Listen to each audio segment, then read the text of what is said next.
Monday, March 31st, 2025 AGNDD intelliReport topic.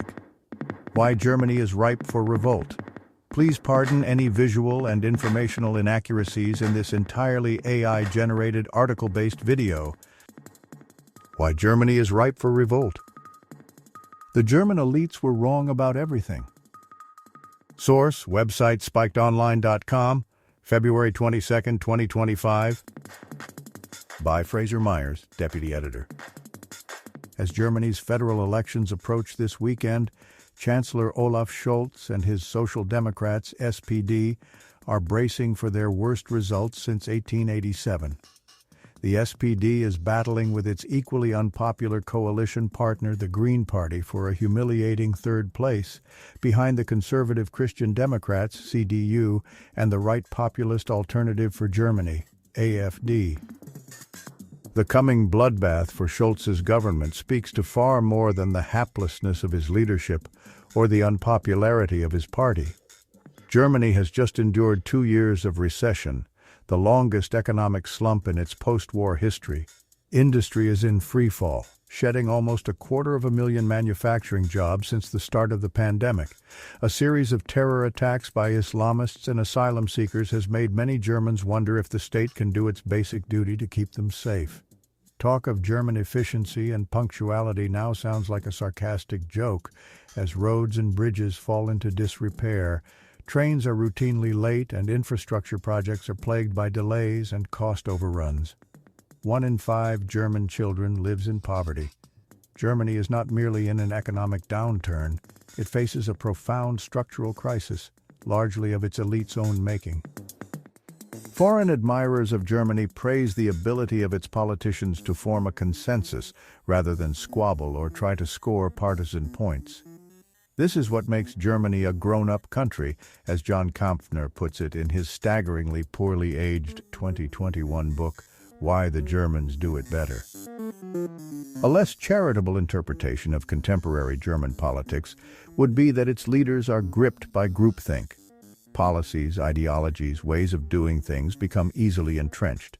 The result is that when the ideas of the day are bad, they are shared not only across parties but also by the broader elites in business, media, and culture. The main challenge to this received wisdom comes from the fringes, and so it can comfortably be ignored. Not even a change of governing party will necessarily lead to a change of course. Of all of Germany's bad bets of the past 20 years, the Energiewende, energy transition, stands out for its sheer irrationality.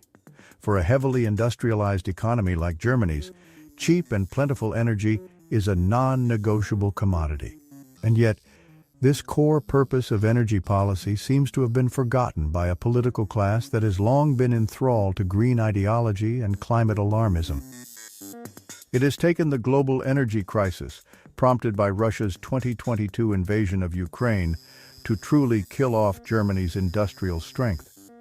But the death writ was surely handed down in 2010, when Merkel's government announced its plan to make the world's largest investment in wind and solar power and to speed up the planned closure of Germany's nuclear plants. The easily foreseeable snag was that, unlike fossil fuels, which can be tapped on demand, renewable energy sources are intermittent. They cannot produce electricity when the wind doesn't blow and the sun doesn't shine.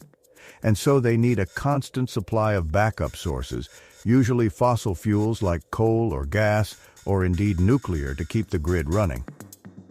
Even more baffling was the Atomausstieg, the nuclear phase-out.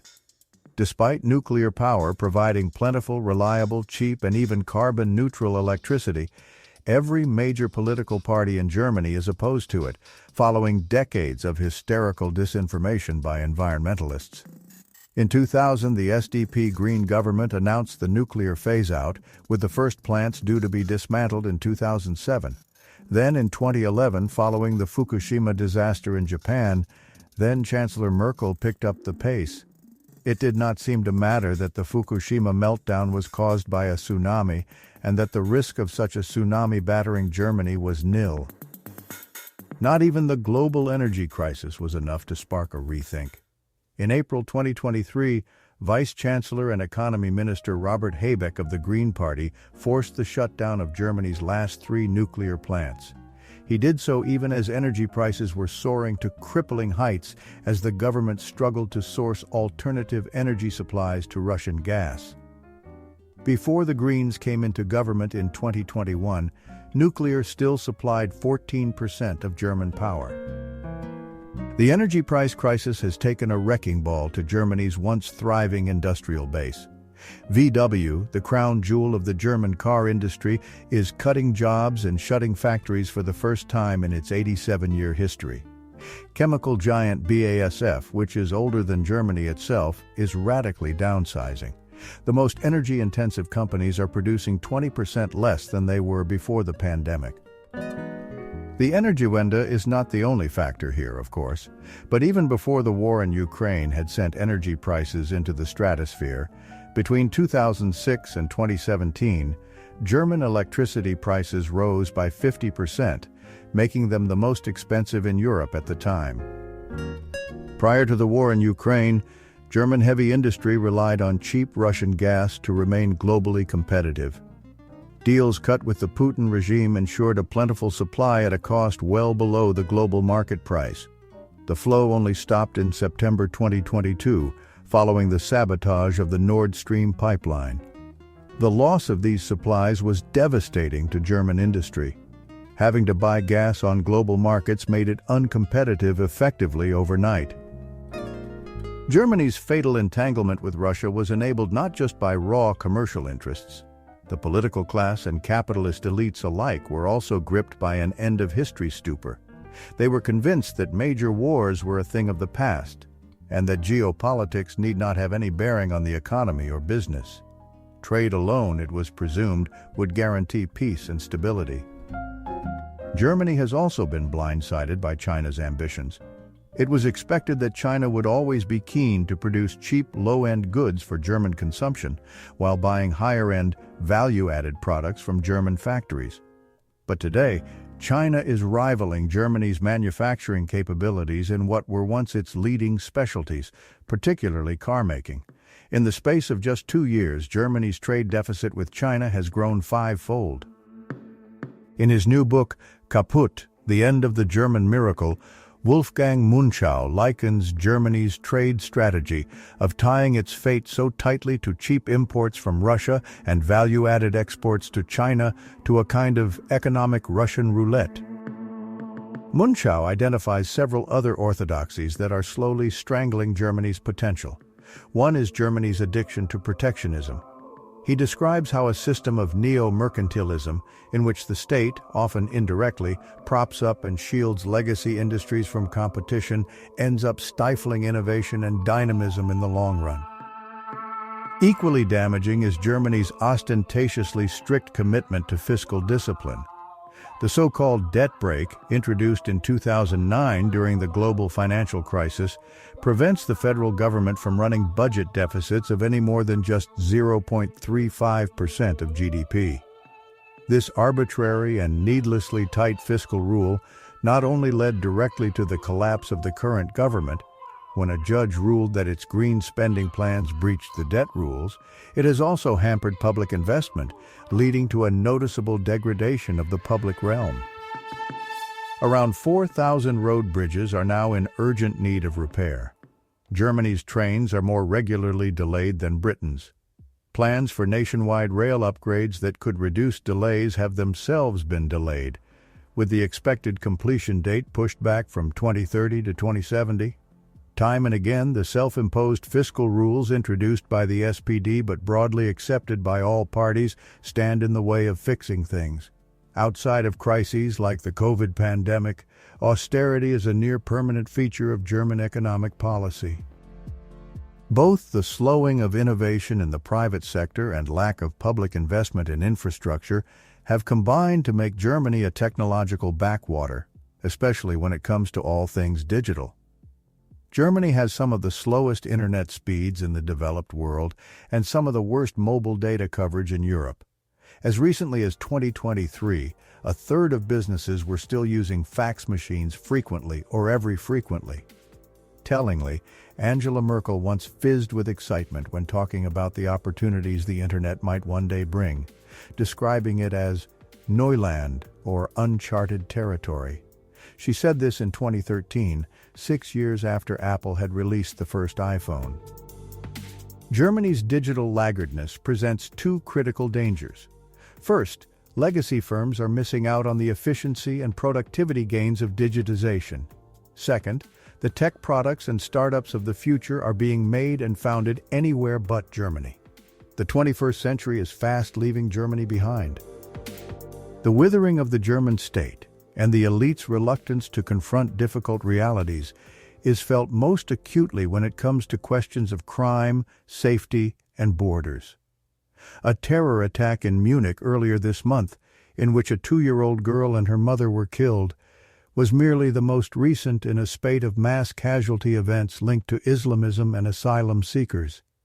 Before Munich, there were deadly knife attacks in Aschaffenburg, Solingen, and Mannheim, all in the past 9 months. In Magdeburg in December, a Saudi-born ex-Muslim allegedly plowed his car into a Christmas market, apparently in protest against Germany's Islamization. A terrifying list of plots linked to Hamas, ISIS, or with other Islamist motivations have mercifully been foiled in recent years. At the end of last year, Berlin's police chief warned gay and Jewish people to hide their identities, as their safety could no longer be guaranteed in migrant-heavy neighborhoods.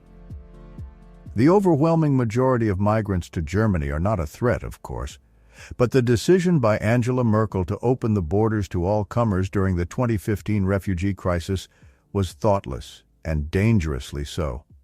Never mind the difficulty of properly vetting the more than 1 million arrivals in that year alone. Each year since the COVID pandemic has brought an additional 240,000 to 350,000 new asylum seekers. Besides, those whose claims fail and even those who commit crimes are rarely deported.